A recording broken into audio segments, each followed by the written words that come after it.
বিসমিল্লাহির রহমানির রহিম। পরম করুণাময় ও অসীম দয়ালু আল্লাহর নামে শুরু। ومن أحسن قولا ممن دعا إلى الله وعمل صالحا وقال إنني من المسلمين.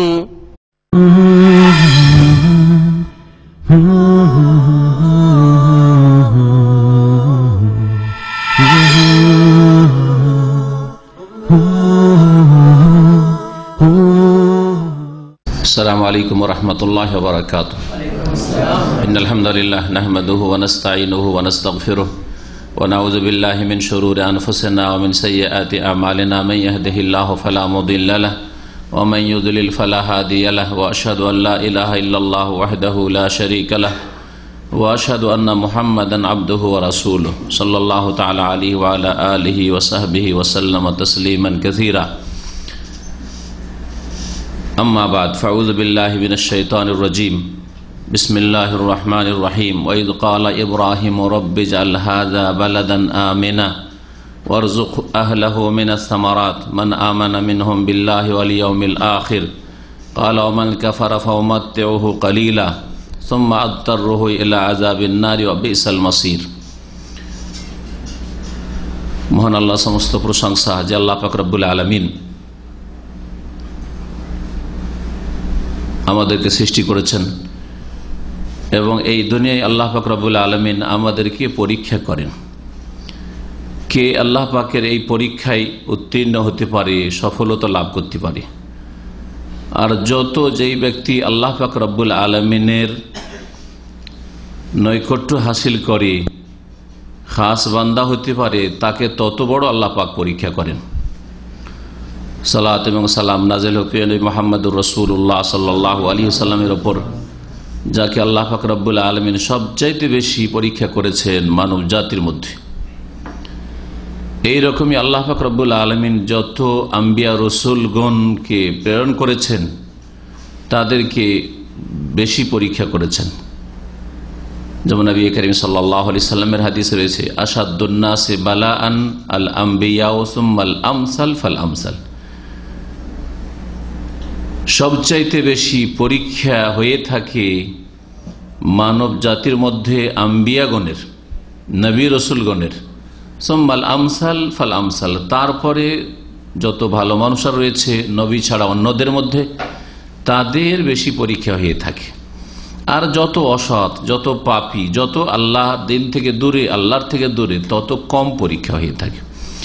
এবং তাদের উপর দুনিয়ার কিছু বিপদ আপদ আসলে সেগুলি তাদের জন্য পরীক্ষা নয়, তাদের জন্য আযাব। পাপিষ্ঠ গুনাহগারদের জন্য এসবগুলি পরীক্ষা নয়, বরং বিপদ আপদ, বালা মুসিবত, এগুলি হচ্ছে তাদের জন্য আযাব, শাস্তি, পার্থিব শাস্তি। আর আখিরাত পরকালের শাস্তি তো রয়েছেই তাদের জন্য আরো বেশি। আল্লাহ পাক রব্বুল আলামিন আম্বিয়া রসুলগণের মধ্যে ইব্রাহিম আলাইহিসসালাতু সালামকে রাসূলুল্লাহ সাল্লাল্লাহু আলাইহি ওয়াসাল্লামের পরে সবচেয়ে বেশি পরীক্ষা করেছেন। এই ইব্রাহিম আলাইহিস সালামের এক স্ত্রী হাজার আলাইহিস সালাম এবং তার এক ছেলে, এই হাজারের পেট থেকে ইসমাইল আলাইহিস সালাম, তাদেরকে আল্লাহ পাক রব্বুল আলামিন পরীক্ষা করেছেন। ইব্রাহিম আলাইহিস সালামকে, তার স্ত্রীকে, ইসমাইল আলাইহিস সালামকে পরীক্ষা করেছে আল্লাহ পাক রব্বুল আলামিন। অনেক পরীক্ষা করেছেন আল্লাহ পাক। তার মধ্যে একটি পরীক্ষা হচ্ছে মক্কাতুল মুকাররমায় তাদের বসবাস। এ সম্পর্কে সহিহ বুখারীতে হাদিস রয়েছে, সহিহ মুসলিমে রয়েছে। এই হাদিসটি আপনাদেরকে আজকে শোনাবো এবং সেখান থেকে, এই ঘটনা থেকে, সহিহ ঘটনা রাসূলুল্লাহ সাল্লাল্লাহু আলাইহি ওয়াসাল্লাম বর্ণনা করেছেন। আর কোরআনে কারীমের সূরা ইব্রাহিমের সেই ঘটনার দিকে ইঙ্গিত রয়েছে। বিস্তারিত আলোচনা কোরআনে কারীম না থাকলেও এতে অনেক শিক্ষণীয় বিষয় রয়েছে, সেগুলি তুলে ধরার চেষ্টা করব। আমাদের মুসলিম সমাজে জাল কিসসা কাহিনী ছড়াছড়ি বেশি ধর্মের নামে, মিথ্যা কিসসা কাহিনী, ইসলামিক আকিদা, সহিহ আকিদা বিরোধী কিসসা কাহিনী, শিরক বিদআতে ভরা কিসসা কাহিনী, এমন কিসসা কাহিনী যেগুলি দিয়ে মানুষের না আকিদার পরিশুদ্ধি হয়, না ইবাদত বন্দেগীতে মানুষ অগ্রগামী হয়, না আখলাক চরিত্র গঠন হয়। এইরকম কিসসা কাহিনী শোনানো হয়। এই জন্য আমরা কিছু সহি ঘটনাবলী বা কিসসা বর্ণনা করব। আল্লাহ পাক রব্বুল কোরআনে কারীমে ইরশাদ করেছেন, ফাকসুসিল কাসাস লাআল্লাহুম ইয়াতাফাক্কারুন, তোমরা কিসসা বা ঘটনা কাহিনী বর্ণনা করো। নবী কারীম সাল্লাল্লাহু আলাইহি ওয়াসাল্লামকে আল্লাহ পাক বলেছেন ফাকসুসিল কাসাস, হে নবী মুহাম্মদ সাল্লাল্লাহু আলাইহি ওয়াসাল্লাম তুমিও ঘটনা বা কাহিনী যা ঘটেছে, কাল্পনিক কথা নয়, উপন্যাস নয়, বর্ণনা করো। লাআল্লাহুম ইয়াতাফাক্কারুন, যাতে করে লোকেরা সেসব কাহিনী থেকে শিক্ষা নিতে পারে, সেগুলি নিয়ে চিন্তাশীল হতে পারে, তাতে থেকে কিছু গ্রহণ করতে পারে। এ হচ্ছে সত্য কাহিনী যা কোরআনে কারীমে রয়েছে, রাসূলুল্লাহ সাল্লাল্লাহু আলাইহি ওয়াসাল্লাম হাদিসে রয়েছে, সেগুলির লক্ষ্য উদ্দেশ্য। আল্লাহ পাক রব্বুল আলামিন ইব্রাহিম আলাইহিস সালামের পরীক্ষা সম্পর্কে সূরা বাকারায় বলছেন 124 নম্বর আয়াতে। এখান থেকে ইব্রাহিম আলাইহিস সালামের ঘটনা সূরা বাকারায় আল্লাহ পাক আলোচনা শুরু করেছেন। ওয়াইজিব তালা ইব্রাহিমা রব্বুহু বিকালিমাত, স্মরণ করো যখন ইব্রাহিম আলাইহিস সালামকে তার প্রতিপালক রব্বুহু, তার প্রতিপালক আল্লাহ রব্বুল আলামিন পরীক্ষা করলেন। ইবতেলা, আল্লাহ বলছেন ওয়াইজিব তালা, যখন আল্লাহ পাক পরীক্ষা করলেন বেকালেমাত, বেশ কিছু বাণীর মাধ্যমে, বেশ কিছু আদেশ নিষেধের মাধ্যমে, কথা আল্লাহ পাক রব্বুল আলামিন বেশ কিছু কথার মাধ্যমে, বেশ কিছু আদেশ নিষেধের মাধ্যমে ইব্রাহিম আলাইহিস সালামকে পরীক্ষা করেছেন। এই আয়াতে আল্লাহ পাক স্পষ্ট করেছেন। ফাতাম্মাহুন্না, যখন আল্লাহ পাক পরীক্ষায় ফেললেন, তখন ইব্রাহিম আলাইহিস সালাম প্রত্যেকটি বিষয়ে, প্রত্যেকটি পরীক্ষার ক্ষেত্রে ফাতাম্মাহুন্না, সেগুলিকে সম্পূর্ণ করলেন। অর্থাৎ তিনি সবগুলি পরীক্ষায় সফলতা লাভ করলেন, কামিয়াব হলেন তিনি। ফাতাম্মাহুন কালা ইন্নী জাইলুকা লিন্নাসি ইমামা, তখন আল্লাহ পাক বলেন যে হে ইব্রাহিম, তোমাকে মানব জাতির জন্য আমি ইমাম বানিয়ে দেব, ইমাম বানাতে চাই, সারা বিশ্বের মানুষের জন্য তুমি আদর্শ হবে। ইব্রাহিম আলাইহিস সালাম এমন একজন ইমামুল আম্বিয়া, নবীদের ইমাম, যে তিনি উম্মতে মুসলিমার কাছে, মুসলিম জাতির কাছে শ্রদ্ধাভাজন রাসূল। আর মুসলিম জাতির যে কোনো নবী রাসূলের শ্রদ্ধা করে এবং ঈমান নিয়ে আসে, এটা ফরজ।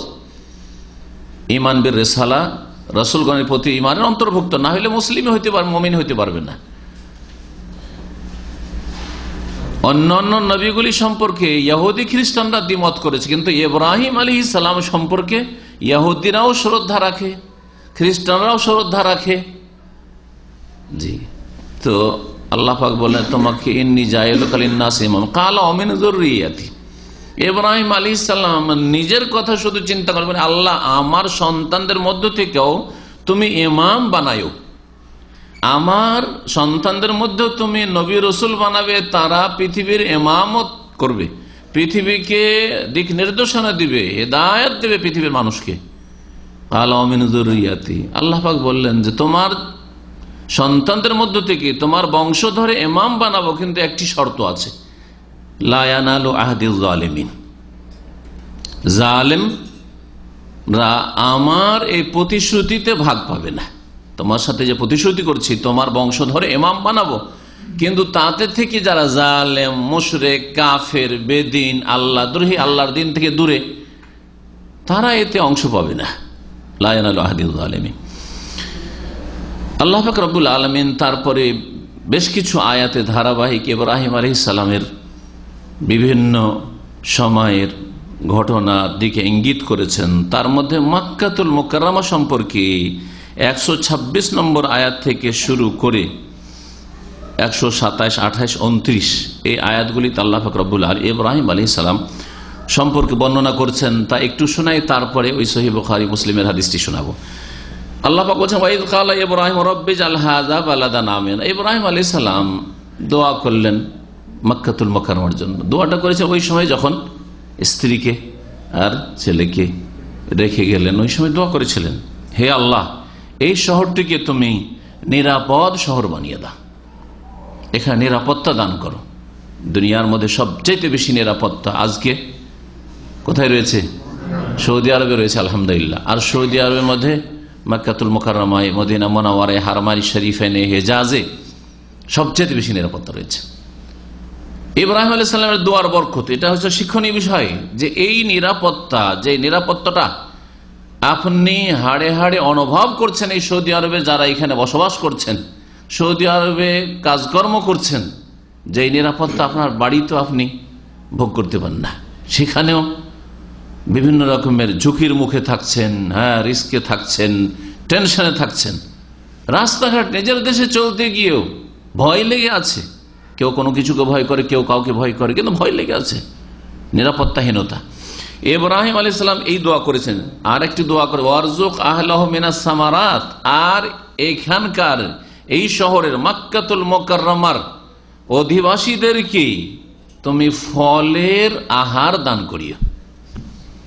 যারা ফলমূলের মার্কেট সম্পর্কে বুঝেন আমাদের বাইরে আছেন, আরব দেশে এত ফল পাওয়া যায়, কোন কোন দেশ থেকে আসে আপনি বলতে পারবেন না, কিন্তু পাওয়া যায়, যেটা একসাথে আপনি অন্য কোন দেশে পাবেন না হয়তো। ওয়ারজুক আহলা মিনাস সামারাত, তার মধ্যে গুরুত্বপূর্ণ একটি হচ্ছে খেজুর। যেই খেজুরের শিকড় থেকে শুরু করে পাতা পর্যন্ত যতগুলি অংশ রয়েছে খেজুরের গাছের, সবগুলি হচ্ছে উপকারী, কোনটাই ফালতু না। নবী কারীম সাল্লাল্লাহু আলাইহি ওয়াসাল্লাম সহিহ বুখারী হাদিস রয়েছে, সবগুলি কাজে আসে। আঁঠিটা বিচিটা যেটা ফেলে দিচ্ছেন ওটাও কাজে আসে, অনেক উপকার আছে তাতে। তো ফলের রিজিক দিয়েও দোয়া করেছিলেন, এই দোয়া কবুল হয়েছে। মান আমানা মিনহু বিল্লাহি ওয়াল ইয়াউমিল আখির, তবে আল্লাহ যারা তাদের মধ্যে থেকে আল্লাহর প্রতি ঈমান নিয়ে আসবে আর আখিরাতে পরকালকে বিশ্বাস করে পরকালের প্রতি ঈমান তাদেরকে রিজিক দিও। তাহলে বোঝা যাচ্ছে যে মক্কা মদিনায় থেকেও, মক্কা মদিনার দেশে, হারমাইন শরীফের দেশে থেকেও, অস্থায়ী অথবা স্থায়ী থেকেও যদি আল্লাহর প্রতি ঈমান না থাকে, আল্লাহর সাথে সম্পর্কহীন হয়ে যান, আখিরাত থেকে সম্পর্কহীন হয়ে যান, জান্নাত জাহান্নাম সম্পর্কে আপনার যদি কোনো ইয়াকিন না থাকে, জাতিতে মুসলমান কিন্তু জান্নাতের জন্য কর্মতৎপর হইতে হবে, জাহান্নাম থেকে বাঁচার জন্য আপ্রাণ চেষ্টা করতে হবে, আল্লাহর সন্তুষ্টি অর্জনের মাধ্যমে, ফরজ ওয়াজিব আদায় করার মাধ্যমে, হারাম নাজায়েজ থেকে বেঁচে থাকার মাধ্যমে, এই রকমের কোন পরিকল্পনা আপনার নেই, খাচ্ছেন দাচ্ছেন চলে যাচ্ছে, হ্যাঁ, সুখের জীবন কাটাচ্ছেন, তাহলে এদের জন্য এই নিয়ামত লাস্টিং করবে না, স্থায়ী নয়। আল্লাহ পাক রব্বুল আলামিন বললেন, কাল ওমান কাফারা, যে কুফরি করবে, সব নিয়ামত পেয়ে যে কুফরি করবে, আল্লাহর অকৃতজ্ঞ হবে, আল্লাহ পাকের ফরজ আদায় করবে না, হারাম নাজায়েজ থেকে বাঁচবে না, আল্লাহর নিয়ামত খেয়ে নিমক হারামি করবে, ওমান কাফারা ফাউমাত্তিউহু কালিলান, তাদেরকে কিছুদিনের ভোগ বিলাসের সামগ্রী দেব, কিছুদিনের তাদেরকে সুযোগ সুবিধা দেব, ওরাও কিছু সুযোগ সুবিধা গ্রহণ করবে, কিন্তু তারপর তারপরে তাদেরকে টেনে হেঁচড়ে নিয়ে যাব জাহান্নামের আগুনের দিকে। তাহলে মক্কাও জান্নাতে নিয়ে যেতে পারবে না, মদিনা মুনাওয়ারাও জান্নাতে নিয়ে যেতে পারবে না, হ্যাঁ, হারমাইন শরীফাইনও জান্নাতে নিয়ে যেতে পারবে না, যদি আল্লাহর প্রতি ঈমান এবং আখিরাতের প্রতি ঈমান এবং আল্লাহ এবং আখিরাত প্রতি ঈমানের ভিত্তিতে আপনার আল্লাহর আদেশ নিষেধ মেনে চলা, আল্লাহর আনুগত্য, রাসূলুল্লাহ আনুগত্য, শিরক মুক্ত থাকা, বিদাত মুক্ত থাকা, আল্লাহ দিন প্রতিষ্ঠা করা যদি না থাকে, তাহলে কোনো কাজে আসবে না। যেমন কাজে আসেনি আবু লাহাবের, কাজে আসেনি আবু জাহলের, কাজে আসেনি উতবা সাইবা রাবিয়া, রাসূলুল্লাহ সাল্লাল্লাহু আলাইহি ওয়াসাল্লামের শত্রুদের, মক্কার মুশরিকদের, কোনো কাজে আসেনি। ওয়া বিসাল মসির, আর জাহান্নাম হচ্ছে বড় জঘন্য প্রত্যাবর্তন স্থল।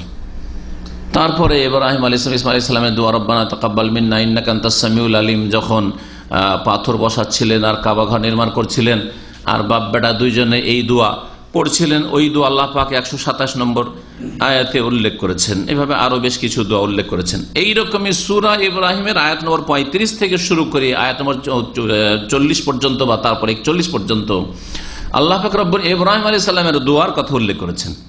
তার মধ্যে একটি দোয়া রয়েছে, রব্বে ইন্নী আসকানতু মিন যুররিয়াতি, রব্বানা ইন্নী আসকানতু মিন যুররিয়াতি বিওয়াদিন গায়রি যি যারইন ইনদা বাইতিকাল মুহাররম, হে আমাদের প্রতিপালক। ইব্রাহিম আলাইহিস সালাম দোয়া করছেন, ইন্নী আসকানতু মিন যুররিয়াতি, আমি বাস করতে ছেড়ে গেলাম আমার সন্তানকে, ইসমাইলকে, ওর মায়ের সাথে। বেওয়াদিন, এমন এক উপত্যকায়, চারিদিক পাহাড়ে ঘেরা এমন এলাকায় রেখে গেলাম, গায়রে জি জারইন, যেখানে কোন রকমের শস্য খাদ্যের ব্যবস্থা নেই, কোনো ফসল পানি হয় না, এখানে যেখানে কোনো চাষাবাদের ব্যবস্থা নেই, আল্লাহ এইরকম জায়গায় রেখে গেলাম।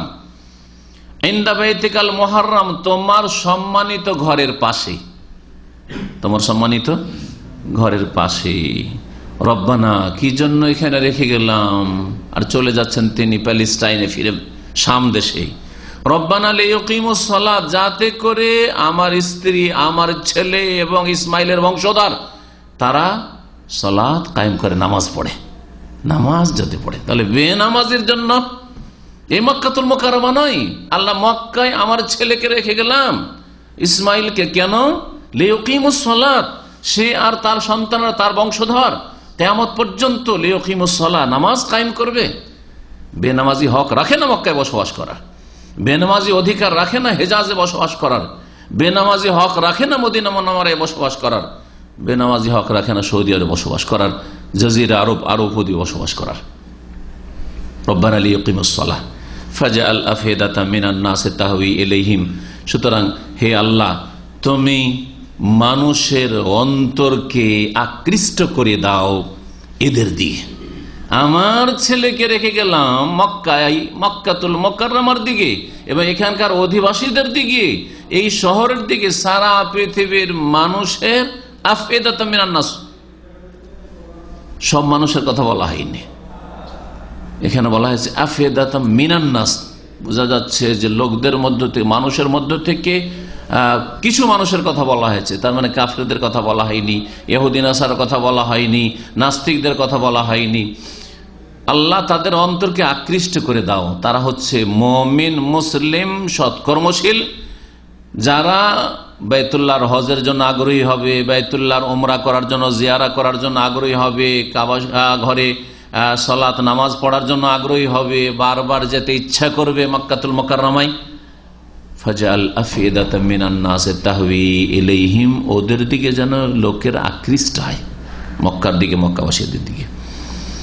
ওয়ারযুকহুম মিনাস সামারাত, এখানেও ওই ফলের রিজিক দিয়ে আল্লাহ মক্কাবাসীকে, এই দোয়া রয়েছে ইব্রাহিম আলাইহিস সালামের, লাআল্লাহুম ইয়াশকুরুন, যাতে করে তারা শুকরিয়া আদায় করে তোমার এই নিয়ামত ভোগ করে। তা আল্লাহ পাকের শুকরিয়া আদায় করতে হবে আল্লাহর নিয়ামত ভোগ করে। যত সুখের জীবন কাটাচ্ছেন তত বেশি শুকরিয়া আপনার জন্য ফরজ। কিন্তু এর বিপরীত মুসলিমদের অবস্থা, যত সুখ আসছে তত বেশি পাপে ডুবে যাচ্ছে, যত অভাব দূর হচ্ছে তত বেশি আল্লাহ থেকে, আল্লাহর দিন থেকে গাফেল হয়ে যাচ্ছে। ধন সম্পদ বড় ফিতনা হয়ে গেছে মানব জাতির জন্য। সুখের সামগ্রী ফিতনায় লিপ্ত করে দিয়েছে মানুষকে, পাপে লিপ্ত করে দিয়েছে। আলহাকুমুত তাকাসুর, ধন সম্পদের আধিক্যের প্রতিযোগিতা, কে কত বেশি পারে, কে কত সুখের জীবন গড়তে পারে, এই প্রতিযোগিতাকে হাত্তা জরতুল মাকাবির, কবরে পৌঁছে যাচ্ছে, কিন্তু কোনো খবর নাই যে আমি যাচ্ছি কোথায়, ওখানে গিয়ে হবেটা কি আমার। এখন ফিরে আসি ওই ঘটনার দিকে, যেই ঘটনা শুরুতে বললাম যে আপনাদের সামনে পেশ করব। আব্দুল্লাহ বিন আব্বাস রাদিয়াল্লাহু তাআলা আনহুমা থেকে বর্ণিত, তিনি বলছেন, যা ইব্রাহিম আলাইহিস সালাম বিউম্মে ইসমাইল ওয়া বিইবনিহা ইসমাইল, ইব্রাহিম আলাইহিস সালাম ইসমাইলের মাকে, যার নাম হাজার ছিল, আমাদের দেশের লোকেরা একটু বিকৃত করে অনেক নাম কি, বিবি হাজেরা বলে, অবনেহা, আর তার ছেলে ইসমাইলকে নিয়ে আসেন। ওয়াহিয়া তুরদিউহু, ওই সময়টাই ইসমাইল আলাইহিস সালাম তার মায়ের দুধ পান করত, মানে ওই 2 বছরের মধ্যে বয়স ছিল, ছোট্ট, হয়তো 2-4-6 মাস বা বছর এর মধ্যে রয়েছে, এইরকম বয়সে। ঠিক হাদিসে বলা হয়নি যে কত মাসের ছিল, কিন্তু দুধ পানের সময়কালটাই ছিল।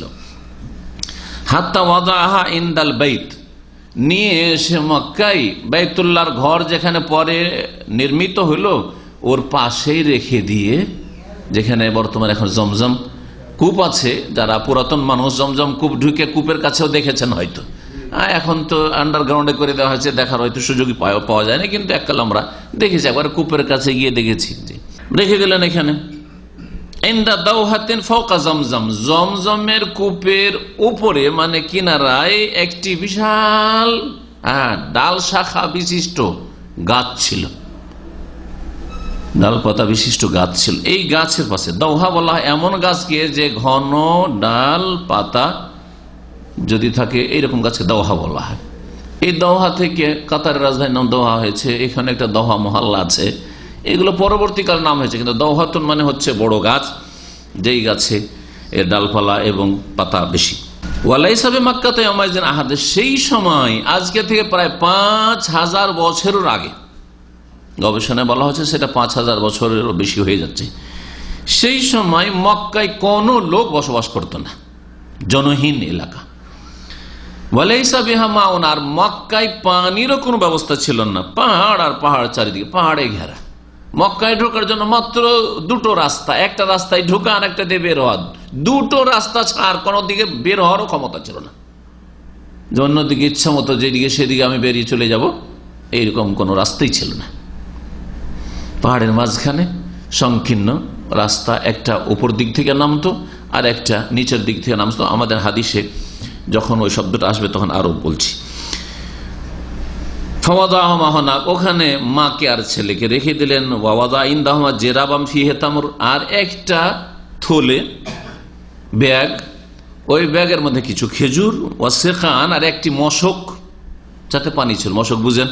চামড়ানো মশক বুঝেন না? মশক যে আপনার বকরি ছাগল থাকে না, ওর পুরো চামড়াটাকে খালি একবার আবার বকরি ছাগলের মতো সেলাই করে দিয়ে গলাতে পানি ঢুকানো হয়।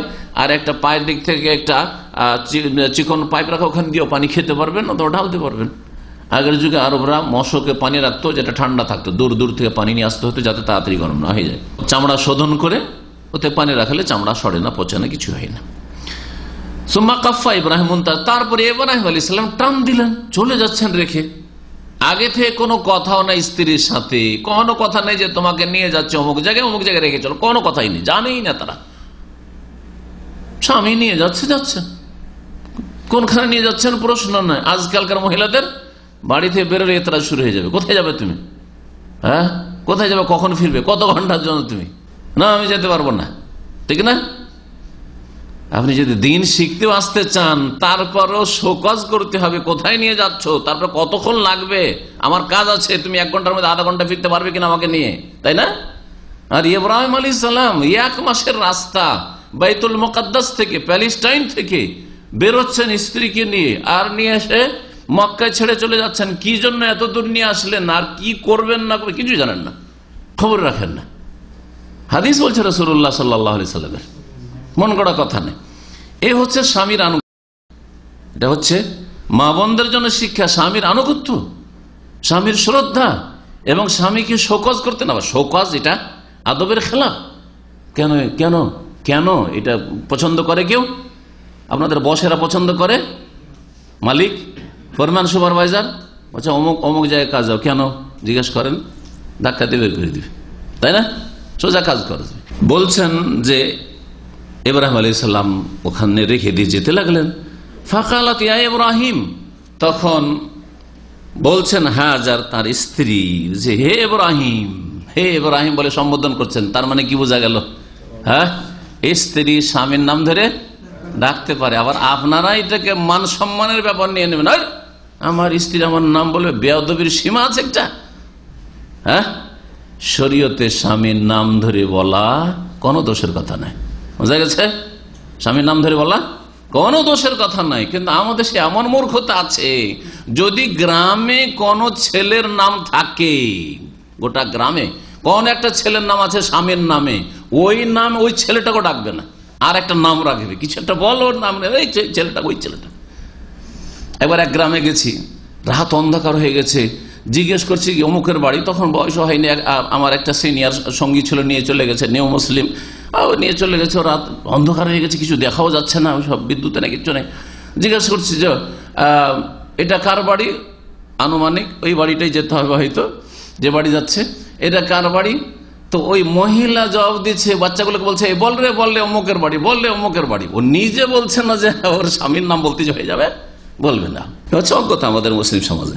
তো হে ইব্রাহিম আইনা তাযহাব, তুমি কোথায় যাচ্ছ? ওয়াতাতরুকুনা বিহাযাল ওয়াদি, এমন জনহীন উপত্যকায় ছেড়ে যাচ্ছ, আল্লাযী লাইসা ফীহি আনিসুন, যেখানে আমাদের পাশে কেউ বসার কথা বলারও নেই, ওয়ালা শাইউন, আর কোনো কিছু খাদ্য পানীয়র ব্যবস্থা নেই। ফাকালাত লাহু যালিকা মিরার, বারবার করে জিজ্ঞেস করছেন। ইব্রাহিম আলাইহিস সালাম জবাবই দিচ্ছেন না, বারবার করে জিজ্ঞাসা, ইয়া ইব্রাহিম আইনা তাযহাব ওয়া তাতরুকুনা ফি হাযাল ওয়াদি, এভাবে ছেড়ে কোথায় যাচ্ছ তুমি? কোথায় বলো একবার, কোথায় যাচ্ছ? ফিরবে কি পারবে না, কোথায় যাচ্ছ বলো। কোনো কথা তাকিয়েও দেখছেন না। ওয়াজালা লা ইয়ালতাফিতু ইলাইহা, আর ফিরেও দেখছেন না যে একটু দেখি ছেলেটাকে, একটু দেখি, যখন জিজ্ঞেস করছে তো একটু দেখি কি বলছে না বলছে, কোনো কথা নেই, কথাও নেই, ঘুরে ফিরে দেখাও নেই। কালাত লাহু, শেষে নিরাশা বলছেন, আল্লাহ আমারাকা বিহাযা, বিবি হাজার বলছেন যে এটা কি আল্লাহ হুকুম করেছেন আপনাকে? আল্লাহর হুকুমে রেখে যাচ্ছেন নাকি? তখন তিনি মাথাটা ঝুঁকিয়ে বললেন, নাম, হ্যাঁ, আল্লাহ হুকুম করেছে যে তোমাদেরকে এখানে রেখে যেতে হবে। পরীক্ষা আল্লাহ পাকের। তোমার স্ত্রীকে, তোমার ছেলেকে এমন জায়গায় রেখে আসো যেখানে কোনো লোক বাস করে না, আল্লাহ পাক হেফাজত করবেন, হুকুম আল্লাহ পাক রব্বুল আলামিন। পরীক্ষা। বলেন তো দেখি, আপনার যদি বলা হয় যে না, বাংলাদেশে আপনার স্ত্রী থাকবে, আপনার ছেলে, হ্যাঁ, আর নাবালক ছেলে, মানে যে সাবালক ছেলেকে দিলেন আমেরিকা পাঠিয়ে, ইউরোপ, কানাডা পাঠিয়ে, একা মেয়েকে, সাবালিকা মেয়েকে পাঠিয়ে দিয়েছেন পড়ার জন্য, হ্যাঁ, বিড়ালকে সুটকি যোগান দেওয়ার জন্য পাঠিয়ে দিচ্ছেন। এগুলো মুসলিমের জন্য জায়েজ না যে একটা মেয়েকে এইভাবে পাঠিয়ে দেবেন আপনি কাফের দেশে, এমনকি মুসলিম দেশে জায়েজ যে আপনি সৌদি আরবে আপনার মেয়েকে পড়াবার জন্য পাঠিয়ে দেবেন একাই, তার সাথে কোনো মাহরাম নেই, জায়েজ নাই। কাজের জন্য আপনি পাঠিয়ে দেবেন আপনার কোনো পরিবারের কোনো মহিলাকে কাজের জন্য, জায়েজই নয়। সৌদি আরবের ওলামাদের ফতোয়া ভালো করে শুনে, কাজের মেয়ে নিয়ে আসলেও মালিকের জন্য ফরজ যে ওই মেয়েটির, ওই মহিলার মাহরাম, বাপ অথবা স্বামী অথবা ছেলে বা আপন ভাই, এইরকম কোন মাহরামকে সাথে নিয়ে আসতে হবে, তাহলে কাজের মেয়ে বিদেশ থেকে বাইরে থেকে নিয়ে আসা জায়েজ। এটা হচ্ছে সৌদি আরবের বড় বড় ওলামাদের ফতোয়া। কারণ বিনা মাহরামে সফর করা জায়েজ নয়, বিনা মাহরামে কোনো মহিলার সফর করা বাইরে জায়েজ নয়। যখন ইব্রাহিম আলাইহিস সালাম বললেন যে হ্যাঁ, আল্লাহ হুকুম করেছেন তোমাদেরকে এখানে রেখে যেতে, কালা, তখন এযান লা ইউযাইয়ুনা, যদি আল্লাহ হুকুম করে থাকেন তাহলে আল্লাহ আমাদেরকে সর্বনাশ করবেন না, আল্লাহ আমাদেরকে ধ্বংস করবেন না, বরবাদ করবেন না। সোম্মারা যা, তারপরে ফিরে ছেলের কাছে চলে গেল, আর স্বামীর পিছনে দৌড় দিচ্ছিলেন স্বামীর পিছনে, স্বামী চলে যাচ্ছে পিছনে দৌড়াচ্ছে, জিজ্ঞেস করছে কি, কোথায় যাচ্ছ তুমি? আর দৌড়িয়ে লাভ নেই। ফান্তাল্লাকা ইব্রাহিম আলাইহিস সালাম চলে গেলেন। হাত্তা ইযা কানা ইনদা সানিয়া, সানিয়া বলা হয় দুই পাহাড়ের মাঝখান দিয়ে যে সংকীর্ণ রাস্তা গিয়েছে, ওটাকে সানিয়া বলা হয়। নবী করিম সাল্লাল্লাহু আলাইহি ওয়াসাল্লাম যখন মদিনা হিজরত করে এসেছিলেন, তখন যে কবিতাগুলি বর্ণিত হয়েছে হাদিসে, যে মদিনার আনসারদের ছেলেরা বাচ্চারা পড়েছিল, তালা আল বাদর আলাইনা মিন সানিয়াতুল ওয়াদা, ওইটাকে সানিয়াতুল ওয়াদা বলা হয়েছে। সানিয়া দুই পাহাড়ের মাঝখানের রাস্তাকে বলা হয়। এখানে সানিয়া, মক্কায় সানিয়া দুটি রয়েছে। মক্কায় প্রবেশের জন্য দুটি পথ ছিল, একটা ছিল সানিয়া উলিয়া, মানে উঁচু ভাগ দিয়ে মক্কায় প্রবেশের অথবা মক্কা থেকে বের হওয়ার রাস্তা, আর একটি ছিল সানিয়া সুফলা। সানিয়া উলিয়াটি ছিল মক্কাতুল মুকাররমায় নবী করিম সাল্লাল্লাহু আলাইহি সাল্লামের বাড়িটা যেই দিকে, সেই দিকে এগিয়ে এসে যে মুআল্লা কবরস্থান রয়েছে, যেটাকে আমাদের ভারত, বাংলাদেশ, পাকিস্তানের লোকেরা বিদাতি ভাষা দিয়ে জান্নাতুল মুআল্লা বলে। জান্নাতুল মুআল্লা নাই, কবরস্থানকে, মক্কা বা মদিনার কবরস্থানকে যদি জান্নাতুল মুআল্লা বা জান্নাতুল বাকি বলেন, তার মানে এখান থেকে একটা ভুল আকীদা বুঝাইছেন যে এইখানে কবর পেয়ে গেলে নামাজি হোক আর বেনামাজি হোক, হ্যাঁ, তৌহিদের সুরক্ষাকারী হোক, তৌহিদ নষ্টকারী হোক, কবর পূজারী হোক, হ্যাঁ, সুন্নতের অনুসারী হোক আর বিদাতি হোক, হ্যাঁ, সৎ হোক আর অসৎ হোক, সব জান্নাত, তাই না? ভুল কথা না? অবশ্যই ভুল কথা। সুতরাং এই, তারপরে নবী সাল্লাল্লাহু আলাইহি ওয়াসাল্লামের কোনো হাদিসও আসেনি, সাহাবীদের উক্তি তো আসেনি যে এই কবরস্থানের নাম হচ্ছে জান্নাতুল মুআল্লা আর মদিনার কবরস্থানের নাম জান্নাতুল বাকি। তাহলে এগুলো ভুল কথা। কি বলতে হবে? কবরস্থানকে আরবিতে বলা হয় মাকবারা, তো আরবিতে যদি বলতে চান বলে মাকবারাতুল বাকি, তারপরে মাকবারাতুল মুআল্লা লেখা আছে, দেখুন মাকবারাতুল মুআল্লা লেখা আছে। আর উর্দু বাংলায় কবরস্থান, কবরস্থান মুআল্লার কবরস্থান বলেন, বাকির কবরস্থান বলেন। এই মুআল্লাকে বাম দিকে রেখে ডান দিকের যে এলাকাটা রয়েছে এইটা দিয়ে বেরিয়ে যাওয়া, যেদিকে দাম্মাম থেকে যে বাসগুলো, যারা বাসে উমরায় যান, বাসগুলো গিয়ে থামেন না আজকাল ওই পোস্ট অফিস সামনে, তারপরে ওই ব্রিজের নিচে ওভারব্রিজের নিচে আপনি যখন কাবার দিক থেকে হারামের দিক থেকে আসবেন তো বাম হাতে কবরস্থান পড়বে, আর ডান দিকে ওই এলাকাটাকে বলা হয় কি সানিয়া আউলিয়া, উঁচু এলাকা। এই এলাকা উঁচু এলাকা, মদিনা থেকে আসার পথে এই দিক থেকে ঢুকতে সুবিধা। এই জন্য নবী করিম সাল্লাল্লাহু আলাইহি ওয়াসাল্লাম যখনই গেছেন মক্কাতুল মুকাররমায় এই দিক দিয়ে ঢুকেছেন। এক তো ঢুকতে সুবিধা, মদিনা দিক থেকে, অন্য দিক থেকে ঘুরে আসতে হইল না। দুটো রাস্তার একটা রাস্তা চয়েস করতে হবে। তো এই রাস্তাটা মদিনার দিকে যেহেতু পড়ছে, উত্তর দিকে, সেই জন্য ওই দিক দিয়ে ঢুকতেন।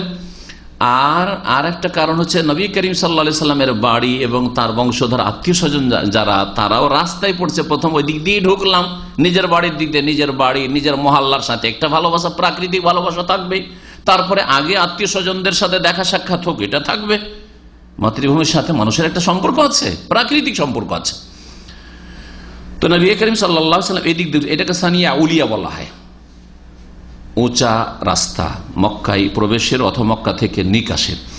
আর আরেকটা হচ্ছে সানিয়া সুফলা, ওখান দিয়ে নবী করিম সাল্লাল্লাহু আলাইহি সাল্লাম বেরিয়ে যেতেন, যখন বেরিয়ে পড়তেন। সেটা হচ্ছে আপনার যারা মহল্লার নাম জানেন, জারওয়াল বলা হচ্ছে ওই এলাকাটিকে। জারওয়াল এলাকা হচ্ছে এখন যে বাদশাহ আবদুল্লাহর যে এক্সটেনশনটা হয়েছে ওই দিকটাই। বর্তমান যে মিসফালার দিক আছে সব পাহাড়ে ঘেরা, যে আজিয়াদের দিক আছে সব পাহাড়ে ঘেরা, আজিজার দিকে যে রোড আছে সব পাহাড় পর্বতে ঘেরা, কোনো দিক থেকে রাস্তা ছিল না। এই জন্য মক্কায় যখন চলাফেরা তখন সুরঙ্গ আর সুরঙ্গ ছাড়াই নিকাশ পথে নেই, এই দুটো শুধু রাস্তা ছিল। এটাকে সানিয়ায় সুফলা বলা হয়। এমন দুই পাহাড়ের মাঝখানে রাস্তা যেটা হচ্ছে নিচু এলাকা, নিচু রাস্তা। এই উঁচা এলাকায় চলে যাবেন তিনি উত্তর দিকে, যেহেতু বাইতুল মুকাদ্দাস প্যালেস্টাইনে যাবেন। এই দিকে যখন চলে আসলেন, হাইসোলায়ার এমন জায়গায় পৌঁছে গেলেন যে আর স্ত্রী নজরে আসে না, চোখের আড়ালে হয়ে গেছে, ছেলে ইসমাইল নজরে আসে না। ইস্তাকবালা বিওয়াজহিল বাইত, তখন কাবা মুখী, কাবার কোনো ঘর ছিল না কিন্তু ওই দিকে মুখ করলেন। তার কাছে ওহি ছিল যে এখানে একটি ঘর ছিল যেটা নিশ্চিহ্ন হয়ে গেছে বন্যায়। অনেকের মতে এটি ফেরেশতারা তৈরি করেছিলেন, কেউ বলেছেন না আদম আলাইহিস সালাম তৈরি, কেউ কিছু। কিন্তু যাই হোক, এটা সত্য যে কেউ তৈরি করুক, যাকে দিয়ে আল্লাহ পাক প্রথম তৈরি করাক, এই ঘরটি আগে তৈরি হয়েছিল, পুনর্নির্মাণ করেছেন ইব্রাহিম আলাইহিস সালাম। কারণ আল্লাহ পাক বলছেন ইন্না আউওয়ালা বাইতিন উযিয়া লিন-নাসি লাল্লাযী বিবাক্কাতা, নিঃসন্দেহে সর্বপ্রথম যে ঘরটি তৈরি করা হয়েছে, নির্মাণ করা হয়েছে, সেই ঘরটি হচ্ছে কোথায়? মক্কায়। তাহলে যদি বলে ইব্রাহিম আলাইহিস সালামের যুগে 5000 বছর আগে এই কাবা ঘর নির্মাণ করা হয়েছে, তাহলে তার আগে কি বাড়ি ঘর ছিল না? অবশ্যই। তাহলে বোঝা গেল যে কাবা ঘর তার আগে তৈরি হয়েছে। তবে নিশ্চিহ্ন হয়ে গেছিল, যেমন হাদিসে আসছে, বা বন্যা এসে নিশ্চিহ্ন হয়ে গেছিল, আর শুধু একটু নিশানা ছিল। ওখানে আল্লাহ পাক ওহী করলেন যে এর উপরে ভিত রেখে তুমি কাবা ঘর নির্মাণ করো। এখানে এসে তিনি দোয়া করলেন, যেই দোয়াগুলি সূরা ইব্রাহিম উল্লেখ করা হয়েছে বা সূরা বাকারায় উল্লেখ করা হয়েছে। শুরুতে যে দোয়াগুলি দিকে ইঙ্গিত করলাম, তার মধ্যে একটি অংশ সূরা ইব্রাহিম আয়াত নম্বর 37, রব্বে ইন্নী আসকানতু মিন যুররিয়াতি বিওয়াদিন গায়রি জি যারইন ইনদা বাইতিকাল মুহাররম রব্বানা লিয়ুকিমুস সালাতা ফাজআল আফইদাতাম মিনান নাসি তাহওয়ি ইলাইহিম ওয়ারযুকহুম মিনাস সামারাতি লাআল্লাহুম ইয়াশকুরুন রব্বানা ইন্নাকা তা'লামু মা নুখফি ওয়া মা নু'লিন ওয়া মা ইয়াখফা আলাল্লাহি মিন শাইইন ফিল আরদি ওয়ালা ফিস সামা। তো এই আয়াতের তাফসীর একটু আগে করলাম যে হে আল্লাহ, আমার সন্তানকে আমি রেখে গেলাম বেওয়াদিন, এমন উপত্যকায়, গায়রু জি যারইন, যেখানে কোনো ফসল পানি হয় না, খাদ্যদ্রব্যের ব্যবস্থা নেই, শস্য ক্ষেতের কোনো ব্যবস্থা নেই, সব পাহাড় আর পাহাড়। লাআল্লাহুম ইয়াশকুরুন পর্যন্ত উল্লেখ করে। ওয়া জাআলাতুম ইসমাঈল তুরজাউ ইসমাঈল, এখন ইসমাইলের মা দেখলেন আমাদেরকে তো এই অবস্থায় থাকতে হবে, আল্লাহ পাকের হুকুম, স্বামী রেখে গেছেন, ছেলেকে দুধ পান করাতে থাকলেন। অতাশামিন জালিকাল মার, যে পানিটা একটু ছিল মশকে পানি নিজে পান করেন। হাত্তা ইযা নাফিদা মা ফিস সিকা, মশকের পানি শেষ। আতেশা, বড়ই পিপাসিত হলেন হাজার। ওয়া আতেশা ইবনু হার, ছেলেও পিপাসিত, দুধও আসে না, শরীর শুকিয়ে গেলে, মায়ের শরীর শুকিয়ে গেলে দুধ কোত্থেকে আসবে? ছেলেও পিপাসিত। ওয়া জাআলাত তানজুর ইলাইহি ইয়াতালাওয়া আও ক্বালা ইয়াতালাব্বাত, ছেলের দিকে যখন দেখেন যে ছেলে ছটপট করছে পিপাসায়, এমন ছটপট করছে যার ছেলে বাঁচবে না, এই অবস্থায় আর ছেলের দিকে দেখা যাচ্ছে না, আর ছেলেকে দেখে বরদাস্ত হচ্ছে না। তিনি দেখলেন যে এইখানে বসে থেকে আর ছেলের দিকে তাকিয়ে থেকে কাজ হবে না, যা একটু ছুটাছুটি করি, কোথাও যদি পানি নজরে আসে দূরে। সুতরাং চলে গেলেন সাফা পাহাড়ে। সাফা পাহাড়ে চড়ে চারিদিক দেখছেন, এই দিকটাই যতদূর নজর যায় দেখি কোথাও পানি আছে কিনা অথবা কোনো মানুষ আছে কিনা যে পানি চাইবো। বলছেন নবী করিম সাল্লাল্লাহু আলাইহি ওয়াসাল্লাম ফান্তালাকাত কারাহিয়াতান তানজুরা ইলাইহি, ওখান থেকে সরে গেলেন এই জন্য যে আর ছেলের কষ্ট দেখে বরদাস্ত হচ্ছে না, আমার চোখের সামনে ছেলে মারা যাবে, এটা আমি আর বরদাস্ত করতে পারছি না। ফাওয়াজাতাতি সাফা আকরাবা জাবালিন ফিল আরজে ইয়ালিহা, সাফা পাহাড়টি ওই জমজমের জায়গা থেকে সবচেয়ে কাছে, ওই পাহাড়টি কাছে, আর অন্যান্য বড় পাহাড়ের তুলনায় ছোট পাহাড়, এই পাহাড়ের ওপরে চড়ে গেলেন। ফাকামাত আলাইহা, দাঁড়িয়ে চারিদিকে তাকাসুম্মা ইস্তাকবালাতিল ওয়াদি তানজুরু হাল তারা আহাদান, কোনো মানুষ আছে কিনা, কোথাও পানি আছে কিনা, কিছুই পরে ফালাম তারা আহাদান, কোনো মানুষ নেই, জন নেই, পানি নেই, কিছু নেই। ফাহাবে তৎমিনা সাফা, সাফা থেকে নেমে গেলেন, যেমন এখন সাই করতে গিয়ে নামছেন, সাফায় চড়ে নামছেন ওই রকম নেমে গেলেন। হাত্তা ইজা বালাগাতিল ওয়াদি, তারপরে দুই পাহাড় সাফা আর মারওয়া, আর মাঝখানে একেবারে যে নিচু স্থান, ওই জায়গায় সবচেয়ে নিচু জায়গায় এই উপত্যকায় নামলেন। রাফা তারফা দের এহা, তখন তিনি দেখলেন যে এত নিচে নেমে গেছে যে আর ছেলেটা নজরে আসেন, একটু করে তাকাচ্ছিলেন যে ছেলেটা কি অবস্থায়, মরে গেলে না বেঁচে আছে, দেখছিলেন নজরে আসে না, তখন একটু দৌড় দিলেন যে তাড়াতাড়ি একটু দৌড় দিয়ে আবার এক নজর দেখবো বাচ্চাকে। এই যে ওই জায়গাটিতে দৌড় দিয়েছিলেন, এই সুন্নতকে আল্লাহ পাক রব্বুল আলামিন সাফা মারওয়ার সাইতে, সে হজে হোক অথবা উমরায় হোক, সুন্নত করে রেখে দিয়েছেন। নবী করিম সাল্লাল্লাহু আলাইহি সাল্লামের নিয়ে আসা এই দিনে ইসলামে কিয়ামত পর্যন্ত এই দৌড় থাকবে। তো এই দৌড় দেওয়াটি কার সুন্নত? হাজার আলাইহিস সালাম, ইসমাইল আলাইহিস সালামের মায়ের সুন্নত। স্মরণীয় যাতে থাকে মানুষের এই ঘটনা। সুম্মা সাআদ সাইয়াল ইনসান আল মজহুদ, যত জোরে পারেন হাজার আলাইহিস সালাম দৌড় দিলেন। হাত্তা জাওয়াজাতিল ওয়াদি, উপত্যকা পার করে গেলেন। আজকাল সবুজ বাতি দেওয়া আছে, সবুজ বাতি উপরে দেওয়া আছে। সুম্মা আতাতিল মারওয়া, তারপরে মারওয়া এসে পৌঁছলেন। ফাকামাত আলিহা, তারপরে মারওয়া উঠে দেখলেন যে এইদিকে পানি কোথাও পাওয়া যায় কিনা, কোনো মানুষ পাওয়া যায় কিনা। ফানাজারাত হাল তারা আহাদান, কেউ আছে কিনা, কেউ নেই। ফালাম তারা আহাদান, কাউকে পাওয়া গেল না। ফাআলা যালিকা সাবা, 7 বার এইরকম প্রদক্ষিণ করলেন, চক্কর। সাফা থেকে মারওয়া এক চক্কর, মারওয়া থেকে সাফা দ্বিতীয় চক্কর, আবার সাফা থেকে মারওয়া তৃতীয়। এই করে শুরু কোত্থেকে? সাফা থেকে, আর শেষ হবে কোথায়? মারওয়া থেকে। ভালো করে শুনে রাখেন, ভালো করে শুনে রাখেন, কারণ অনেকেই আজকাল হজে যায়, উমরা যায়, 7 দুগুণে 14 করে আসে। হ্যাঁ, সাফা থেকে মারওয়া, মারওয়া থেকে সাফা এসে একটা ধরে। এতে যে ভাই বলছেন একবার করেছি, তো এরকম অনেকে করেছেন, অনেকে করেছেন, বোঝা গেছে।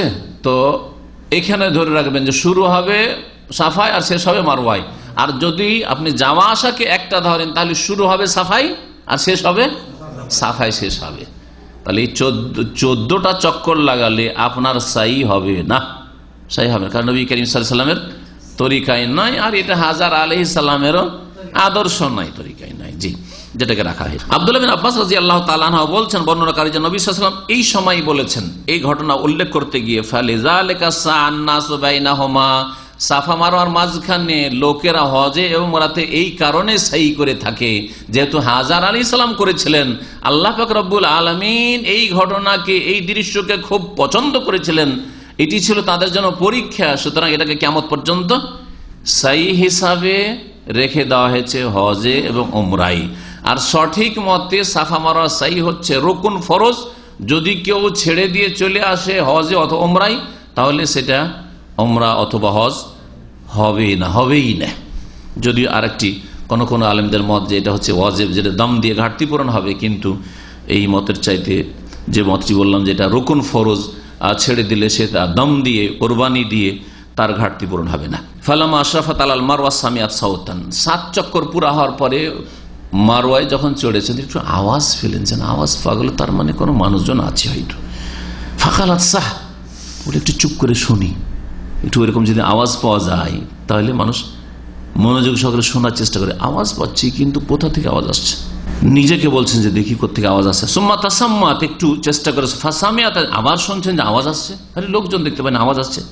ফাকালাত কাদ আসমাতা ইন কানা ইনদাকা গাওয়াস, তোমার আওয়াজ শুনতে পাচ্ছি, তুমি যে কোথায় আছো, যার আওয়াজ শুনতে পাচ্ছি, যদি তুমি আমাদের বালা মুসিবত একটু হালকা করতে পারো, আর যদি আমাদের সাহায্য সহযোগিতা করতে পারো, তাহলে তুমি আমাদেরকে একটু সাড়া দাও। ফাইজা হিয়া বিল মালাক, হঠাৎ করে জিবরাইল আলাইহিস সালাম ফেরেশতা, জিবরাইল আলাইহিস সালাম ফেরেশতা, ওখানে মালাক ফেরেশতা।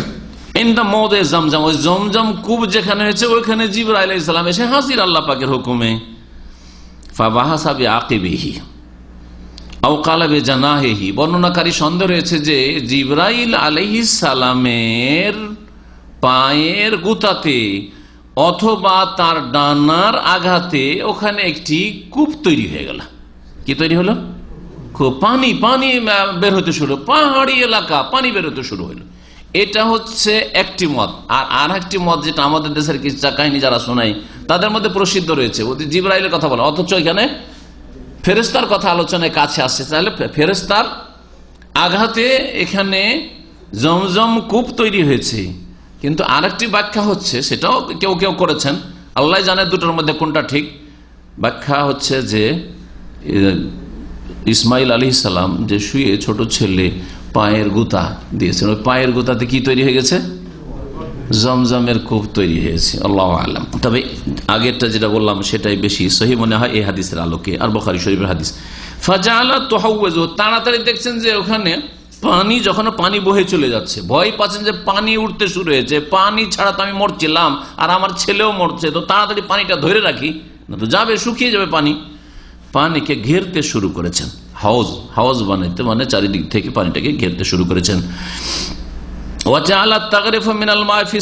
তারপরে তাড়াতাড়ি করে পানি উঠিয়ে মশকে ভরা শুরু করেছেন, যে মশকে ভরি, পানি কি সুরক্ষিত করি।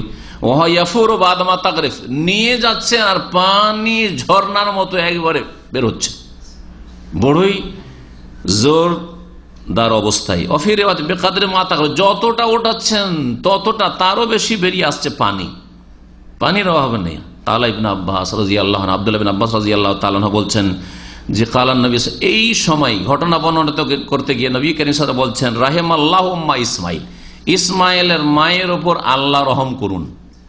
নবী সাল্লাল্লাহু আলাইহি ওয়াসাল্লাম দোয়া দিচ্ছেন, রাহিমাল্লাহু উম্মা ইসমাইল, ইসমাইলের মা হাজারের উপর আল্লাহ পাক রহম করুন।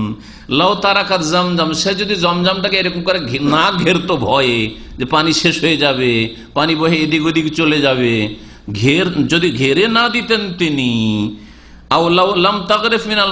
পানিটাকে উঠিয়ে মশকে এরকম করে না ভরতেন আর ঘেরে না দিতেন, লাকানাত জমজমা আইনান মাইনান, তাহলে এই জমজম কূপটি একটি মিষ্টি পানির ঝর্ণায় পরিণত হইত।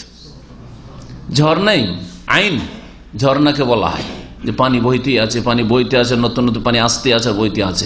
জমজম কূপ কোনো কূপ না, কুয়া না, বরং জমজম কূপের তলায় বিশাল ঝর্ণা রয়েছে, বিশাল ঝর্ণা রয়েছে। আর 1400 বছর ইতিহাসে এরকম অনেক ঘটনা বর্ণনা করা হয়েছে। এখন তো না, জায়গাটা ঘিরে দেওয়া হয়েছে, কিন্তু এমন সময় ছিল যে খোলা জায়গায় কূপ ছিল, অনেক মানুষ পড়ে গেছে, মানুষ পড়ে গেলে আর খুঁজে পাওয়া যায়নি, কোথায় চলে গেছে, বহে চলে গেছে। তার মানে প্রবাহিত পানি, যেটা বীরে জমজম হয়ে গেছে। কিন্তু এটা বীর না, বীর মানে হচ্ছে কুয়া, হ্যাঁ, এটা কুয়া না, এটা হচ্ছে ঝর্ণা। এই হচ্ছে নবী করিম সাল্লাল্লাহু আলাইহি ওয়াসাল্লামের হাদিস। তারপরে বলছেন ফাশারিবাত, নিজে পানি পান করলেন, ওয়ারদাত ওয়ালাদাহা, দুধ আসা শুরু হইলো, ছেলেকে দুধ পান করেছেন। ফাকাল আলাল মালাক, ফেরেশতা বলছেন, লা তাখাফু দাইআ, চিন্তা করিও না যে ধ্বংস হয়ে যাবে তুমি, চিন্তা করিও না যে সর্বনাশ হবে তোমাদের। ফাইন্নাহা হুনা বাইতান লিল্লাহ, এই জায়গায় আল্লাহর একটি ঘর আছে। জিবরাইল আলাইহিস সালাম বলছেন, হাজার কি, হাজার তো আর তার কাছে ওহী আসে না, হ্যাঁ, বলছে এই জায়গায় আল্লাহর ঘর আছে। এখানে ইয়াবনিহি হাযাল গোলাম ওয়া আবুহু, এই যে তোমার শিশু বালক, এই বাচ্চা, এই বাচ্চার ওর বাবা এই ঘরটি তৈরি করবে, বলে দিলেন জিবরাইল আলাইহিস সালাম।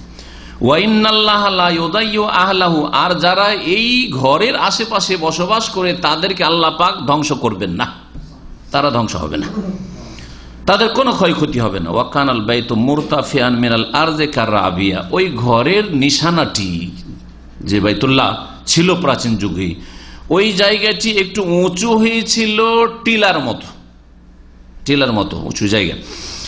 তাতিহি সয়ুল, ওখানে যখন বন্যা আসতো, ফাতাখুজ আন ইয়ামিনিহি ওয়া শিমালিহি, বন্যা আসলে বোঝা যেত যে পানি ওখানে চলছে, এদিকে চলে যাচ্ছে, ওইদিকে চলে যাচ্ছে, একটু উঁচা হয়ে আছে জায়গাটা। কোন একটা ঘরের জায়গাতে ভিটে মাটি উঁচা হয়ে থাকে না, ঠিক ওই রকমই আছে।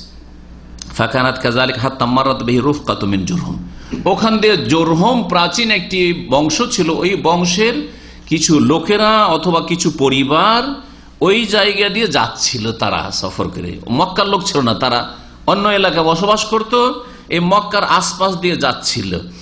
তারা যখন যাচ্ছিল তখন সেই রাস্তাটা ছিল তারিক ও কাদা। এই কাদা বলা হয়, এখন ওই কাদা নামটি লেখা থাকে। একটা হচ্ছে কাদা এলাকা, একটা হচ্ছে কোদাই এলাকা। কোদাই এলাকা হচ্ছে একটা কোদাই পার্কিং আছে, যারা বুঝেন কোদাই পার্কিং মেসফাল্লা পারে ওই দিকটাই।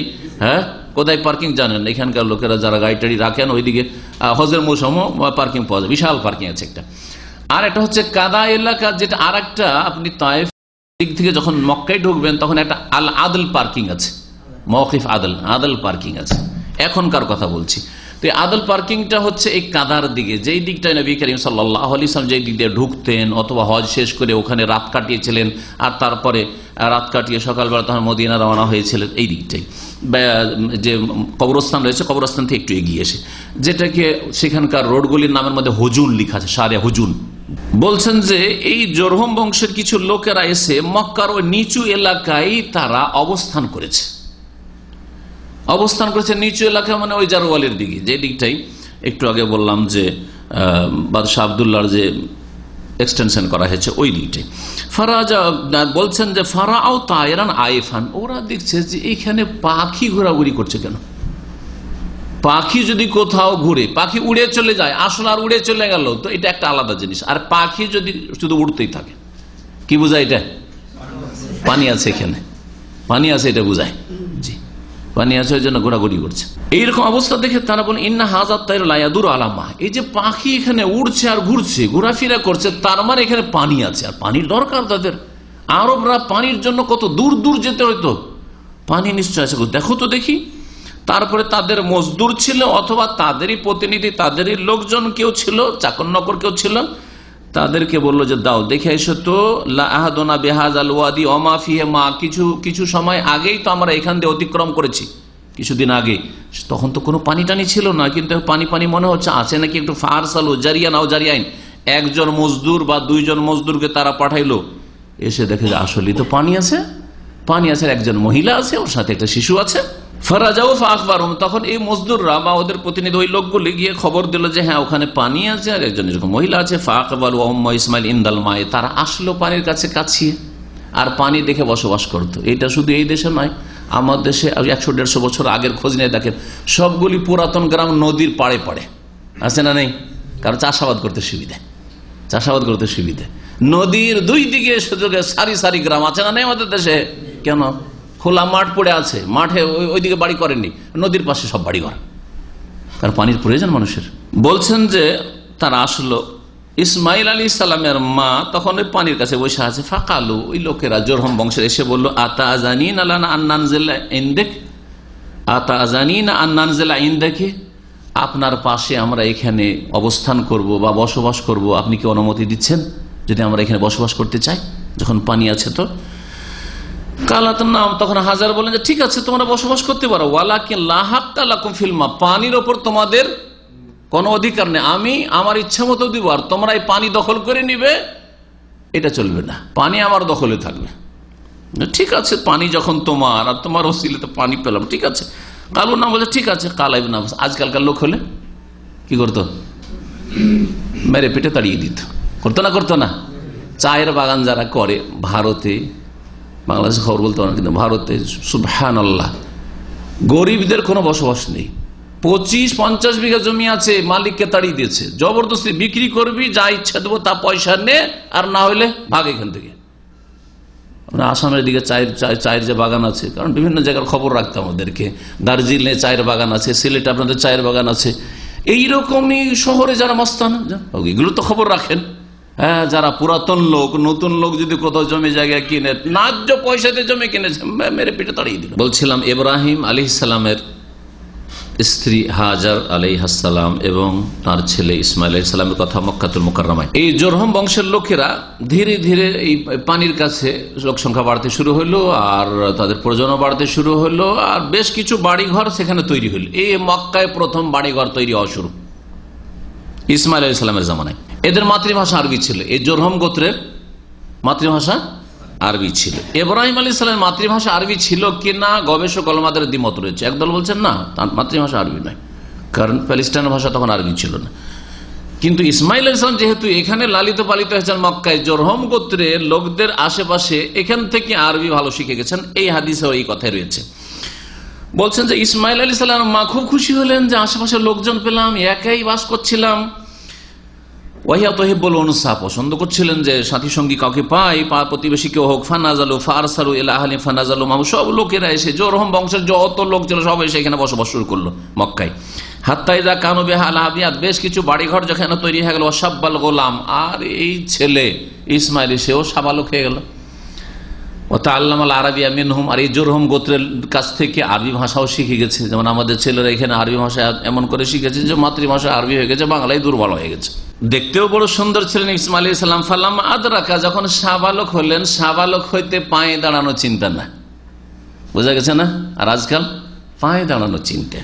সাবালক যখন যাওয়াজুহু ইমরাতাম মিনহুম, তখন ইসমাইল আলাইহিস সালামের বিয়ে দিয়ে দিলেন এই জরহম বংশের এক মেয়ের সাথে, বিয়ে হয়ে গেল সাবালক হতে। অম্মাতা তুম্মাইস, তারপরে পর ইসমাইলের মা হাজার ইন্তেকাল করলেন, মারা গেছেন মক্কায়। ফাজা ইব্রাহিম বাদামা তাজাওয়াজা ইসমাইল, ইসমাইল আলাইহিস সালাম এই প্রথম বিবাহের পরে ইব্রাহিম আলাইহিস সালাম আসলেন। ইউতালে ও তারাকাত, ছেড়ে গেছি আমার স্ত্রীকে, ছেলেকে, এদের খোঁজ খবর নিত দেখি, মাঝে মাঝে আসতেন। একটি বর্ণনা রয়েছে আল্লাহ আলাম, তিনি বোরাকে চড়ে আসতেন, মানে দ্রুত বেগে, সকালে আসতেন আর বিকেলে চলে যেতেন। এই রিওয়ায়াত যদি সহি হয় তাহলে হতে পারে, আর না হলে যেইভাবে হোক তিনি আসতেন। আর একবার না বহুবার, অনেকবারই তিনি স্ত্রী এবং ছেলের খোঁজ খবর নেওয়ার জন্য এসেছেন। তার মধ্যে একবার যখন আসলেন তখন ইসমাইল আলাইহিস সালাম সাবালকে বিয়ে শাদী হয়ে গেছে, বাড়িতে না ইসমাইল আলাইহিস সালাম, বউ আছে, বউয়ের সাথে কথাবার্তা হচ্ছে, বৌমা। যখন কুরবানির ঘটনা ঘটেছিল তখন তিনি এসছেন, সেই কথা এই হাদিস উল্লেখ করা হয়নি। সে তখন ইসমাইল আলাইহিস সালাম নাবালকই ছিলেন, দৌড়াদৌড়ি করতে শিখেছেন। 7 বছর 8 বছরের ছেলে দৌড়াদৌড়ি ছোটাছুটি যে করে, এইরকম বয়সের ঘটনা ছিল সে কোরবানির ঘটনা। এসে ইব্রাহিম আলাইহিস সালাম ইসমাইলকে পেলেন না, ছেলেকে দেখতে ছেলে নাই, তার মা তো মারা গেছে। ফাসালা ইমরাতাহু আনহু, জিজ্ঞেস করলেন বৌমাকে যে কোথায় ইসমাইল। ফাকাল খারাজা ইয়াবতাগি, কিন্তু পরিচয় দেননি যে আমি ইসমাইলের বাপ, তোমার শ্বশুর, এসব পরিচয় দেন নাই। কোথায় গেছে? বলছে আমাদের জন্য রুজি রিজিক সন্ধানে গেছে। কি রুজি? ওই যুগে রুজি রিজিক ছিল শিকার করা, হরিণ শিকার করা, খরগোশ শিকার করা, বিভিন্ন পশু পাখি শিকার করা। সুম্মা ইয়াসিদুল্লাহ, আমাদের জন্য শিকার করার জন্য। তাহলে ইসমাইল আলাইহিস সালামের পেশা কি ছিল? শিকার করা। জি, শিকার করে গোস্ত খাওয়া আর জমজমের পানি, গোস্ত আর জমজমের পানি। সুম্মা সাআলান আইশাহিম, তাদের রুজি রিজিক সম্পর্কে, জীবিকা সম্পর্কে জিজ্ঞাসা করে, তাদের অবস্থা, আর্থিক অবস্থা সম্পর্কে জিজ্ঞাসা করে। ফাকালাত, ওই মহিলা নাশুকর গুজার, অকৃতজ্ঞ মহিলা বলছেন, না নবে শাররিন, খুব খারাপ অবস্থায় আছি, না নফি যিকিন ওয়া শিদ্দা, বড়ই আর্থিক সংকটে আছি আর বড়ই কঠিন একেবারে কষ্টে আছি। ওয়াশাকাত ইলাইহি, এই বৌমা অভিযোগ করলো এই মুরব্বীর কাছে, অথচ মুরব্বীকে জানো না যে কে আছে, জিজ্ঞাসা করে যে বলে আমার খুব কষ্টে আছি। কালা ফাইদা যা জৌজকে, তোমার স্বামী যখন আসবে তখন ইকরাই আলাইহিস সালাম, আমার পক্ষ থেকে বলি, যাক মুরব্বী এসেছিল সালাম বলেছে, সালাম বলি দিয়ে ছেলেকে সালাম দিতে বলছে। বৌমাকে বলছেন যে আমার ছেলেকে সালাম দিয়ে দিও, কিন্তু ছেলে বলছেন না। ওয়াকুলি লাহু, আর তাকে একটা সংবাদ বলে দিও, মেসেজ দিয়ে দিও, কি ইউগাইয়িরু আতাবাতা বাবিহি, বাড়ির যে চৌকাটটা আছে, চৌকাট নিচের যে কাঠটা থাকে দরজার, এইটাকে যেন পরিবর্তন করে দেয়, এটাকে যেন পরিবর্তন করে দেয়। ফালাম্মা যা ইসমাইল, ইসমাইল আলাইহিস সালাম যখন বাড়ি ফিরে আসে শিকার করে, কান্নাহু আনাসা শাইয়ার, মনে হচ্ছে যে কেমন কেমন একটু পরিবর্তন লাগছে, কেউ এসেছিল নাকি? সুবহানাল্লাহ, এটা হচ্ছে সূক্ষ্ম অনুভূতি, সূক্ষ্ম অনুভূতি। জি। ফাকাল হাল জাআকুম মিন আহাদ, তোমাদের কাছে কেউ এসেছিল? কালাত, নাম, হ্যাঁ এসেছিল। কে? যা আনা শাইখুন কাজা ওয়া কাজা, একজন বৃদ্ধ মানুষ, মুরব্বী মানুষ এসেছিল এইরকম দেখতে। ফাসালানা আনকা ফাআখবারতুহু, তোমার সম্পর্কে জিজ্ঞাসা করেছিল যে কোথায়, তা আমি বললাম যে শিকার করতে বাইরে গেছে রুজি তলাশ করার জন্য। ফাসা আলানি কাইফা আইশুনা, আমাদের জীবন যাপন কেমন।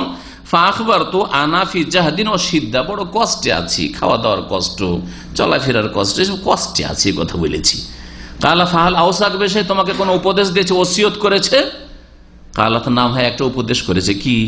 আমারানিয়ান আকরা আলাইকা সালাম, যেন আপনাকে সালামটা পৌঁছে দিই, সালাম দিতে বলেছেন, সালাম দিয়েছেন। ওয়াকুল, আর বলেছেন, গাইয়ের আতাবাতা বাবে, তোমার বাড়ির চৌকাটটাকে পরিবর্তন করে দিও, বাড়ির চৌকাট পরিবর্তন, খবর দিচ্ছে স্ত্রী, কালা যা কাবি, ওইটা আমার বাপ ইব্রাহিম, শোনো, ওয়াকাদ আমারিন আন ওয়াফারাকাকি, আর আমাকে হুকুম করেছে যে তোমাকে যেন তালাক দি। চৌকাট বদল করা মানে তালাক দাও, চৌকাট মানে হচ্ছে স্ত্রী, এখানে ইঙ্গিত। ইলহাকি বিআহলি, যাও তাহলে, বাপের যখন হুকুম হয়েছে তুমি কোথায় চলে যাও? বাপের বাড়ি, তোমার পরিবারে চলে যাও। আচ্ছা, আপনাদের বাপ যদি বলে যে স্ত্রীকে তালাক দে, আপনার মা যদি বলে স্ত্রীকে তালাক দে, কি করবেন? যদি বলে এই হাদিসের শিক্ষণীয় বিষয়, ইব্রাহিম বলেছেন, তালাক দিয়েছেন, আর কোন জিজ্ঞাসা নেই কেন তালাক দেবো, কি যুক্তি, একটু জানি ব্যাপারটা কি, ওইসব কিছু জানেন না, ঠিক না? মেনেছেন না মানেন নাই? বাপের ওসিয়ত মেনেছেন। তো আপনার বাপ যদি বলে, আপনার মা যদি বলে যে তোর বিবিকে তালাক দে, তিনি রসুল ছিলেন, এক কথাই আপনার বাপ মা যদি ইব্রাহিম চরিত্রের হয় তাহলে অবশ্য, ইব্রাহিমের অনুসারী যদি হয়, আল্লাহ ভীরু, পরকাল সম্পর্কে চিন্তাশীল, কোন জুলম অত্যাচার করবে না কোনো মানুষ আপনার স্ত্রীর ওপর, এইরকম যদি হয়, অবশ্যই কোনো দোষ ত্রুটি দেখেছে, এত আল্লাহকে ভয় করে, কখন একটা কথা বাড়িয়ে বলবে না, হ্যাঁ, হিংসা বিদ্বেষ রাখবে না, শত্রুতা রাখবে না যে এই বউকে বাড়িতে থাকতে দেবো না, টিকতে দেবো না, সেই জন্য এইরকম কম্পেয়ার করছে না, হয়তো তোমাকে খুলে বলতে চাইছে না, হয়তো এইরকম যদি হয়, হ্যাঁ, যে ইব্রাহিমের আদর্শের অনুসারী, আল্লাহ ভীরু, তাহলে আপনার বাপের কথা শুনবেন, আপনার মায়ের কথা শুনবেন। কিন্তু আজকালকার দুনিয়াদার বাপ মা, হ্যাঁ, শ্বশুর বাড়ি থেকে বেশি যৌতুক পাওয়া যায়নি, অথবা স্ত্রী একটু পর্দা করেছে, ওর জামাই এসছে, জামাইয়ের সামনে যায়নি আপনার স্ত্রী, অথবা ধরেন ওই মেয়েরা এসছে একটু বলেছে যে আমি কাজ করছি, আপনার মেয়েটাকে একটু কাজ করতে পারো, আরে তোমার স্পর্ধা, তুমি আমার মেয়েকে কাজ করতে বলবে, মানে তুমি কি কাজে এসছো, তুমি কি কাজে এসছো? মেয়েরাকে বসিয়ে রাখবে, আর সব ছেলের জন্য খাবার তৈরি করে করে ঘরে ঘরে দিতে হবে, হ্যাঁ, যদি একটু আপত্তি কোনো সময় করে থাকে, স্বামী ছাড়াও 5 ভাই 7 ভাই সবকে খাওয়াইতে হবে, এগুলো কোথায় আছে, কোন শরীয়তে আছে? এইরকম বাপ মায়ের কথায় কখনো স্ত্রীকে তালাক দেবেন না। ফাতাল্লাকাহা, তালাক দিয়ে দিলেন। ওয়াতাজাওয়াজা মিনহু, ওই বংশের আর এক মেয়েকে ভালো দেখে বিয়ে করলেন। ফালাবেসানু ইব্রাহিম, মাশাআল্লাহ, বেশ কিছুদিন পরে আবার ইব্রাহিম আলাইহিস সালাম আসলেন, এসে আবার পেলেন না, ছেলের সাথে দেখা হয়নি, বাইরে চলে যান। ফাদাখালা আলা ইমরাতি ফাসালানহু, ওই মহিলাকে জিজ্ঞেস করলো, নতুন যে বউ আছে ওকে জিজ্ঞেস করলো, কালা খারাজি, আপনারা আমাদের জন্য রুজি রিজিক তলাশ করার জন্য গেছেন, কাইফান, তোমরা কেমন আছো, আসালান আইসি মাহিয়াতিম, তাদের অবস্থা, তাদের আর্থিক অবস্থা, তারা কি খাই দায়, জিজ্ঞেস করল। ফাকা নাহানু বিখাইরিন ওয়াস, আলহামদুলিল্লাহ, খুব ভালো আছি, আলহামদুলিল্লাহ খুব ভালো আছি। যদি মনে পরিতৃপ্তি থাকে তাহলে 500 রিয়ালি আলহামদুলিল্লাহ খুব ভালো আছি, ঠিক আছে। আর যদি মনে খাই থাকে তাহলে 5,000 কেন 50,000 পেলেও কে নেই, তৃপ্তি নাই, প্রয়োজন মিটে না, জাহান্নামের মতো পেট হয়ে গেছে, বোঝা গেছে। তারপরে মিস কল দেয়। এক ভাই আমার খুব ঘনিষ্ঠ ব্যক্তি, 50,000 টাকা বেতন তার দেশের, মিস কল দেয় 50, এখন বেড়ে গেছে, এখন মনে হয় আরো বেশি, যখন 50 তখন মিস কল, শুধু মিস কল, দেশে থাকলে মিস কল দিতে হবে, বোঝা গেছে। অথচ এখানে 50,000 টাকা দেখেন মেলা টাকা লাগে, কটা লোকের 50,000 টাকা বেতন আছে।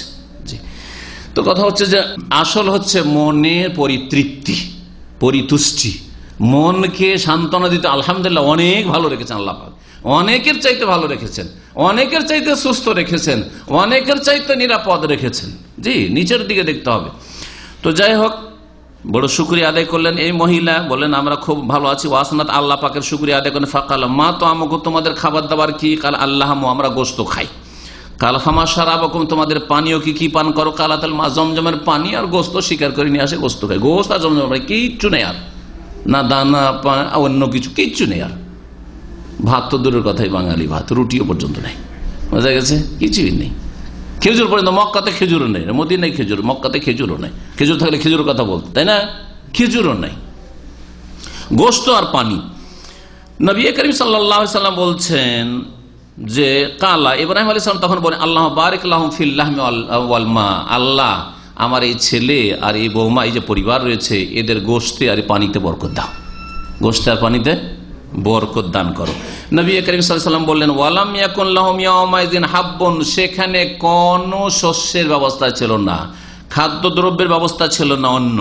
ওয়ালাউ কানা লাহুম, আর যদি অন্য কোন ফসল থাকতো বা শস্য থাকতো তাহলে তাতেও দোয়া করতেন যে আল্লাহ তাদের গমে বরকত দাও, তাদের জবে বরকত দাও, তাদের ডালে বরকত দাও, মুসুরে বরকত দাও, বলতেন। কিছুই ছিল না, কিছুই ছিল না আর মক্কায়। কালা ফাহুমা লা ইয়াখলু আলাইহিমা আহাদুন বিগাইরি মাক্কাতা ইল্লা লাম ইউআফিকাহু। বলছেন রাসূলুল্লাহ সাল্লাল্লাহু আলাইহি সাল্লাম, মক্কা ছাড়া অন্য কোন শহরে, অন্য কোন দেশে যদি পানির সাথে শুধু গোশত খাই তাহলে শরীরের জন্য ক্ষতিকর হবে, উপকারী হবে না। কিন্তু মক্কা ইব্রাহিম আলাইহিস সালামের দুয়ার বরকতি, আল্লাহুম্মা বারিক লাহুম ফিল লাহমি ওয়াল মাই, মক্কায় শুধু গোশত আর গোশতের সাথে শুধু পানি, এই খেয়েও তারা সবচেয়ে ভালো সুস্থ থেকেছেন। আর আরবরা দীর্ঘদিন এইরকমই গোশত আর পানি ছাড়া আর কিছু নেই, গোশত আর পানি ছাড়া কিছু নেই। আরবদের খাবার কি ছিল? বকরি, ছাগল, উঁট চড়লে উঁটের দুধ একটু, আর গোশত, হ্যাঁ, আর না হলে পানি, আর তো কিছু না। নবী করিম সাল্লাল্লাহু আলাইহি সাল্লাম বলছেন, বারাকাত দাওয়াতি ইব্রাহিম, ইব্রাহিম আলাইহিস সালামের দুয়ার বরকত হচ্ছে এটি, ইব্রাহিম আলাইহিস সালামের দুয়ার বরকত এটি। ইব্রাহিম আলাইহিস সালাম এসে বলছেন যে, জিজ্ঞেস করলেন আইনা ইসমাইল, ফাকালাত ইমরাতু, তার এই নতুন স্ত্রী, দ্বিতীয় স্ত্রী, যাহাবা ইয়াসিদ, শিকার করতে গেছে, বললেন যখন, ফাকালাত ইমরাতুহু আলা তানজিলু ফাতাতাম ওয়া তাশরাব, তখন এই বৌমা কত ভালো, ও কিছুই বলে, একবারও বলেন যে আসেন বসেন থাকেন, বলছে কি আমাদের বাড়িতে থাকবেন না, কিছু খাওয়াই আপনাকে, পানি পান করে আপনাকে। কাল অমা তো আমক অমা সারাব, তোমাদের খাদ্য পানীয় কি? কালা তো আমন আল্লাহ ও সারাবন আলমা, আমাদের খাদ্য হচ্ছে গোশত আর আমাদের পানীয় হচ্ছে শুধু এই জমজমের পানি। আল্লাহ বারিক লাহুম ফি তাআমি ওয়া শারাবি, এই দোয়া দিলেন। নবী সাল্লাল্লাহু আলাইহি ওয়াসাল্লাম বলছেন ইব্রাহিম আলাইহিস সালামের দোয়ার বরকত, এই হচ্ছে ইব্রাহিম আলাইহিস সালামের দোয়ার বরকত, যে মক্কার লোক গোশত পানি খেলেও তাদের কোনো ক্ষতি হতো না। ফাইজা জা যাওজুকি, তারপরে ইব্রাহিম আলাইহিস সালাম ওই বৌমাকে উপদেশ দিলেন যে তোমার স্বামী আসলে ফাকরাই আলাইহিস সালাম, আমার সালামটা বলে দিও, ও মুরি হে ইউসাব্বিত আতাবাতা বাবি, আর তাকে বলিও বাড়ির চৌকাটটা যেন ঠিক রাখে, বাড়ির চৌকাটটা যেন ঠিক রাখে। ফালাম্মা যা ইসমাইল, ইসমাইল আলাইহিস সালাম বললেন এসে যে, হাল আতাকুম মিন আহাদ, কেউ এসেছিল নাকি? কালাত নাম, হ্যাঁ এসেছিল। আতানা শেখুন হাসান আল হাইয়া, একজন বৃদ্ধ মানুষ এসেছিলেন, দেখতে খুব সুন্দর। ওয়াসনাত আলাইহি, আর ওই বৃদ্ধের খুব প্রশংসা করলেন এই মহিলা। ফাসালানি আনকা ফাখবারতু, আপনার সম্পর্কে জিজ্ঞেস করছিল, আমি বললাম যে বাইরে গেছে, কাজকর্মে গেছে। ফাসালানি কাইফা আইশুন, আমাদের জীবিকা কেমন জিজ্ঞেস করেছিল, আমি বললাম যে আমরা ভালোই আছি। কিছু তোমাকে উপদেশ দিয়েছে? হ্যাঁ উপদেশ দিয়েছে, কি? আপনাকে সালাম বলতে বলেছে, যে যেন আপনাকে সালাম পৌঁছে দিই। ওয়াইয়া আমরক, আর আপনাকে একটি হুকুম দিয়েছে, পৌঁছে দিই কথাটি মেসেজ, সেটা হচ্ছে আন্তসাব্বেতা আতাবাতা বাবেকে বাবেকা, তোমার দরজার বা আপনার দরজার চৌকাটটা ঠিক রাখতে বলেছে। ইসমাইল আলাইহিস সালাম জাকা আবি, উনি তো আমার আব্বা। ওয়ান্তেল আতাবা, আর চৌকাট মানে তুমি, চৌকাট মানে তুমি। ও আমারানি আন উমসিকাকি, আর আমাকে হুকুম দিয়েছেন যে এই বৌমাকে তালাক দিও না, এই বৌমাকে তালাক দিও না। সুম্মা লাবিস আনহু মাশাআল্লাহ সুম্মা জা বাদা যালিকা ওয়া ইসমাইল ইয়াবরিনা বললেন। বেশ কিছুদিন পরে আবার আসলেন ইব্রাহিম আলাইহিস সালাম। ইব্রাহিম আলাইহিস সালাম আসলেন, আসার পরে দেখছেন যে এবার ছেলেকে পেয়ে গেছে, ছেলে আছে বাইরে না, কিন্তু ছেলে করছেন কি? তীর ধনুক ঠিক করছে, কারণ যারা শিকার করে তাদের তীর ধনুক লাগে, তীর ধনুক ঠিক করাকরি করছে। তাহাতা দাওহাতিন কারিবিন জমজম, জমজমের পাশে যে গাছটি ছিল, গাছের তলায় বসে। ফালাম্মা রাকা মা ইলাইহি, যেমনই দেখতে পেয়েছেন ইসমাইল আলাইহিস সালাম পিতাকে, উঠে গেলেন, উঠে এগিয়ে গেলেন বাপের দিকে। ফাসানা কামা ইয়াসনাউল ওয়ালিদু বিল ওয়ালাদি ওয়াল ওয়ালাদু বিল ওয়ালিদ, যেমন ছেলে বাপের সাথে শ্রদ্ধা জ্ঞাপন করে, বাপকে সালাম করে, বা বাপের কপালে মাথায় চুমা দেয়, আরবদের এই ট্রেডিশন চলে আসে, তখন থেকে চলে আসে, এই সবগুলি করলেন। তাহলে মাথায় চুমা দিবে বা কপালে চুমা দিবে, সালাম করবে, মুআনাকা করবে, এগুলো হচ্ছে শরীয়ত সম্মত। সালাম মুসাফা, 1 নম্বর সালাম, 2 নম্বর মুসাফা মানে হাতে হাত মেলান, আবার বুকে হাত ফিরাবেন না বিদাতিদের মতো, আর তারপরে ঝুঁকিয়াও সালাম না, আর মুআনাকা 3 নম্বরে, 4 নম্বরে হচ্ছে কপালে বা মাথায় চুমা দেওয়া, এগুলি করবেন বড়দের ক্ষেত্রে। জি, আর ছোটদেরকে সেনাও করতে গিয়ে চুমন দেওয়া রয়েছে। কিন্তু পায়ে চুমা দেওয়া, কদম বসি, এটি হচ্ছে বিদাত। এ হচ্ছে বিদাত, যা নবী করিম সাল্লাল্লাহু আলাইহি ওয়াসাল্লামের সাহাবায়ে কেরাম করেননি, এগুলি ছিল না সাহাবায়ে কেরামদের মধ্যে। অতিভক্তি বিদাতীদের লক্ষণ, অতিভক্তি বেদাতীদের লক্ষণ। দুনিয়ার ক্ষেত্রে অতিভক্তি চোরের লক্ষণ, আর ধর্মের নামে অতিভক্তি শিরক বিদআতের লক্ষণ। অতি ভক্তি করতে গিয়ে কবর মাজার পূজা শুরু হয়েছে, অতি ভক্তি করতে গিয়ে মিলাদ শুরু হয়েছে, যে নবীকে সারা বছর স্মরণ করতে পারেন তো একবার 12 রবিউল আউয়াল করবো না? হ্যাঁ, কি খ্রিস্টানরা যদি 25শে ডিসেম্বর পালন করে তো আমরা করব না? রাজনৈতিক নেতারা যদি তাদের জন্ম দিবস, মৃত্যু দিবস, এই দিবস সেই দিবস পালন করে তো আমরা নবী দিবস পালন করব না? এই করে অতি ভক্তি করতে গিয়ে বেদাত পয়দা হয়েছে। দেখা সাক্ষাৎ হলো, সালাম দেওয়া হলো, তারপরে ইসমাইল, হে ইসমাইল, ইন্নাল্লাহ আমারানি বিআমরিন, আল্লাহ আমাকে একটা হুকুম করেছেন, তোমাকে আমার সাথে সহযোগিতা করতে হবে। কালা ফাসনা মা আমারাকা রব্বুক, আল্লাহ যখন আপনার রব হুকুম করেছেন আপনি করে ফেলুন, আর কি আমার লাগবে বলেন আপনি। কাল তৈনুনি, আমাকে সাহায্য করবে, সহযোগিতা করবে। কাল ওয়িনুকা, অবশ্যই সহযোগিতা করব। ছেলে বলছেন ইসমাইল আলাইহিস সালাম, অবশ্যই আমি সাহায্য সহযোগিতা করব। কালা ফাইন্নাল্লাহ আমারানি আন আবনিয়া বাইতান হাউনা, আল্লাহ আমাকে নির্দেশ দিয়েছেন যে এই জায়গায় আমাকে একটা ঘর তৈরি করতে হবে। ওয়া আশারা ইলা আকামাতিন মুরতাফিয়াতিন আলা মা হাওলাহা, এমন একটি উঁচা টিলার দিকে ইঙ্গিত করলেন যেটা একটু উঁচা হয়েছিল অন্যান্য আশেপাশের এলাকা থেকে, ওই কাবা ঘরের জায়গাটি। ফাইন্দা যালিকা রাফাল কাওয়াইদ মিনাল বাইত, তখন এই বাইতুল্লাহর কাবা ঘরের ভিত্তি উঁচা করতে শুরু করলেন পাথর দিয়ে। ফাজালা ইসমাইল ইয়াতিবিল হিজারাতে, ইসমাইল আলাইহিস সালাম এক একটা করে পাথর কেটে কেটে এনে দিচ্ছিলেন, ভেঙে এনে দিচ্ছিলেন। ওয়া ইব্রাহিম ইয়াবনি, আর ইব্রাহিম আলাইহিস সালাম রাজমিস্ত্রির কাজ করছিলেন, পাথর বসাচ্ছিলেন দেয়ালে। হাত্তা ইজারতাফাল বেনাও, যখন ঘরটা উঁচা হয়ে গেল আর হাত যায় না, যা আবি হাজাল হাজার, তখন মাকামে ইব্রাহিমে যে পাথরটি আছে ওই পাথরটাকে নিয়ে এসে রাখেন, পাথরের উপরে পা দিয়ে তখন পাথর বসানো শুরু করলেন। ফাওয়াদাহু লাহু ফাকাম আলাইহি ওয়া হুয়া ইয়াবনি, ইব্রাহিম আলাইহিস সালাম ওই পাথরের উপর দাঁড়িয়ে ঘর নির্মাণ শুরু করলেন, আর ইসমাইল আলাইহিস সালাম পাথর উঠিয়ে দেওয়া শুরু করলেন। ওয়া হুমা ইয়াকুলান, আর বাপ বেটা দুইজনেই এই দোয়া পড়ছিলেন, যেমন আল্লাহ পাক বলেছেন ওয়াইজ ইয়ারফা ইব্রাহিমুল কাওয়াইদা মিনাল বাইতে ওয়া ইসমাইল, স্মরণ করো যখন ইব্রাহিম আলাইহিস সালাম এবং তার ছেলে কি করছিলেন, ইসমাইল, বাইতুল্লাহর ঘর নির্মাণ করছিলেন, সেই ভিত্তি উঁচা করছিলেন, আর বলছিলেন রব্বানা তাকাব্বাল মিন্না ইন্নাকা আনতাস সামিউল আলিম, হে আমাদের প্রতিপালক, আমাদের পক্ষ থেকে তুমি সাদরে গ্রহণ করো, কবুল করো। ইন্নাকা আনতাস সামিউল আলিম, নিঃসন্দেহে তুমি সর্বশ্রোতা, সবকিছুই শোনো এবং সবকিছুই জানো। এই দুয়া কত সুন্দর কবুল হয়েছে। এই ঘরকে আল্লাহ কিভাবে কবুল করেছেন চিন্তা করেন। সারা পৃথিবীর যে আরব দেশ সম্পর্কে কিছুই জানে না, কিন্তু মক্কা সম্পর্কে জানে, তাই না? আরব দেশের সাথে তাদের সম্পর্ক হচ্ছে ঈমানের সম্পর্ক, হজের সম্পর্ক, উমরার সম্পর্ক। সুবহানাল্লাহ, আমি গরিব পরিবারকে দেখেছি, পুরুষদের শুধু না, অশিক্ষিত একেবারে সাইন করতে জানে না, লিখতেও জানে না, এইরকম বৃদ্ধা মহিলাদেরকে দেখেছি, কান্নায় ভেঙে পড়েছে যে আমাদের কি একবার কাবা ঘরটা দেখা নসিব হবে না? একবার কি আমরা হজ করতে পারবো না? একবার কি ঘরটা দেখতে পাবো না? একবার কি তওয়াফ করতে পাবো না?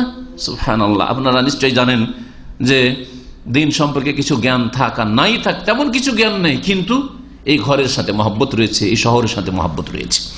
ইব্রাহিম আলাইহিস সালামের দোয়া রব্বানা তাকাব্বাল মিন্না ইন্নাকা আনতাস সামিউল আলিম, এই ছিল হাদিস। আর এই আয়াতটি যে রব্বানা তাকাব্বাল মিন্না ইন্নাকা আনতাস সামিউল আলিম, আয়াতটি সূরা বাকারা আয়াত নম্বর 127। সহিহ বুখারীতে এই হাদিসটি দুই জায়গায় পাশাপাশি বর্ণিত হয়েছে, 3113, 3114। এখানে আজকের আলোচনা শেষ করছি, কারণ সময় দীর্ঘ হয়ে গেছে আর আমাদের শুরু করতেও বিলম্ব হয়েছে। আল্লাহ পাক রব্বুল আলামিন যেন আমাদেরকে দিন শিখার তৌফিক দান করেন, দিন জানার তৌফিক দান করেন এবং দিনের প্রতি আমল করার তৌফিক দান করেন। আল্লাহ পাক রব্বুল আলামিন কাবা ঘরের যে হক রয়েছে আমাদের উপর, সে হক আদায় করার তৌফিক দান করেন। কাবা ঘরের হক হচ্ছে যাদেরকে আল্লাহ পাক তৌফিক দিয়েছেন হজ করার, তারা হজ করবেন বাইতুল্লাহ। যাদেরকে আল্লাহ পাক ওমরা করার তৌফিক দিয়েছেন ওমরা করবেন। যাদেরকে ফরজ আদায় করার পরেও আল্লাহ পাক অতিরিক্ত দিয়েছেন, যারা নফল বারবার মক্কাতুল মুকাররমা কাবা ঘরে পৌঁছিতে পারবেন, তারা এই কাবা ঘরের তওয়াফ করে, বারবার জিয়ারত করে, বারবার সেখানে সালাত আদায় করে, নামাজ পড়ে 1,00,000 গুণের সওয়াব হাসিল করে তারা হক আদায় করবেন। এই কাবা ঘরের হেফাজত করবেন, এই কাবা ঘরকে পাক পবিত্র রাখবেন, কাবা ঘরকে শিরক মুক্ত রাখবেন, কাবা ঘরকে বিদাত মুক্ত রাখবেন, কাবা ঘরকে জুলম অত্যাচার মুক্ত রাখবেন। কাবা ঘরের যারা হেফাজত করে, সুরক্ষা করে, এখানকার ওপর মহল থেকে শুরু করে নিচু মহল পর্যন্ত যত মানুষের এতে অবদান রয়েছে, ভাগ রয়েছে, আল্লাহ পাক যেন তাদের হেফাজত করেন এবং তাদেরকে আল্লাহ পাক আরো কাবা ঘরের হক আদায় করার তৌফিক দান করেন এবং হকের ক্ষেত্রে, ভালোর ক্ষেত্রে, ন্যায়ের ক্ষেত্রে আল্লাহ পাক রব্বুল আলামিন তাদের সাহায্য সহযোগিতা করার যেন তৌফিক দান করেন। তাদের সাহায্য সহযোগিতা করা, তাদের সাপোর্ট করা, তাদের সমর্থন করা এবং তাদের জন্য নেক দোয়া করা, যারা কাবা ঘরের খেদমত করে, এগুলি হচ্ছে এই কাবা ঘরের হকের অন্তর্ভুক্ত। আল্লাহ পাক রব্বুল আলামিন এই সমস্ত হক আদায় করার তৌফিক দান করেন। আর হজে বাইতুল্লাহর আগে, কাবা ঘরের জিয়ারতের আগে আল্লাহ পাক যেসব ফরজ ওয়াজিব করেছেন, 5 ওয়াক্ত সালাত ফরজ করেছেন, তার আগে তৌহিদ ফরজ করেছেন, আল্লাহ পাক যাকাত ফরজ করেছেন, আল্লাহ পাক সিয়াম রোজা ফরজ করেছেন, সমস্ত ফরায়েজ ওয়াজিবাত আদায় করার তৌফিক দান করেন। আল্লাহ পাক রব্বুল আলামিন হারাম নাজায়েজ থেকে বেঁচে থাকার তৌফিক দান করেন। আল্লাহ পাক রব্বুল যেমন কোরআনে কারীমে বলেছেন, ইব্রাহিম আলাইহিস সালামকে তাহহির বাইতি লিত-তায়িফিনা ওয়াল আকিফিনা ওয়া রুকআইস সুজুদ, আর আমার ঘরকে তোমরা পাক পবিত্র রাখিও লিত-তায়িফিনা, তাওয়াফকারীদের জন্য, যারা তাওয়াফ করতে আসে, ওয়াল আকিফিনা, আর যারা ইতিকাফ করতে আসে তাদের জন্য, ওয়া রুকআইস সুজুদ, যারা রুকু সিজদা করতে আসে, নামাজ পড়ার জন্য আসে, তাদের জন্য তোমরা পাক পবিত্র রাখবে। পাক পবিত্র রাখতে হবে বাহ্যিক দিক থেকেও, নাপাক বস্তু থেকে, পেশাব পায়খানা ময়লা আবর্জনা থেকে। আর আভ্যন্তরীণ পবিত্রতা এর চাইতে বেশি গুরুত্ব রাখে, সেটা হচ্ছে এই জায়গাকে পাপ মুক্ত রাখতে হবে। এখানে শিরক হবে না, এখানে রসুলের তরিকা ছাড়া অন্য কোনো তরিকা হবে না, এখানে কোনো বিদাত করা হবে না, এখানে কোনো রকমের অন্যায় কাজ করা হবে না। এখানে এসে মক্কা পাপে জড়িয়ে থাকবে, পাপে লিপ্ত থাকবে। আল্লাহর ঘরের কাছে মানুষ পাপ করে 5 ওয়াক্ত নামাজ পড়বে না, আল্লাহর ঘরের কাছে এসে হারাম ব্যবসা বাণিজ্য করবে বা হারাম রুজি রোজগার করবে। এই সমস্ত কাজ হচ্ছে আভ্যন্তরীণ দিক থেকে আল্লাহর ঘরকে নাপাক করার চেষ্টা করা, আল্লাহ পাক রব্বুল আলামিন মুবারক জমিন মক্কাতুল মুকাররমাকে নাপাক করার চেষ্টা করা। এইরকম নাপাকদের অনিষ্ট থেকে আল্লাহ পাক যেন মক্কাতুল মুকাররমার হেফাজত করেন, কাবা ঘরের হেফাজত করেন।